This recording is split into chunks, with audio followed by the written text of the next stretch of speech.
আমি আপনাদেরকে বলেছিলাম যে আমি কৃষকের সন্তান।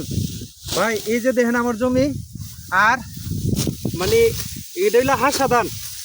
হাসা ধানটা কিন্তু আপনার মানে মেশিন দিয়ে দেওয়া যায় না, এটা কামলা দিয়ে দেওয়ান লাগবো। এখন আজকে সকালবেলা বুড়ে কামলার জন্য উঠতে পারি নাই,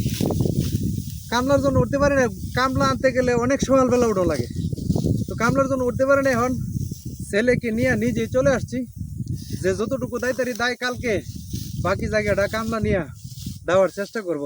এখানে কি ভাই আয়েবের কোনো কিছু আছে?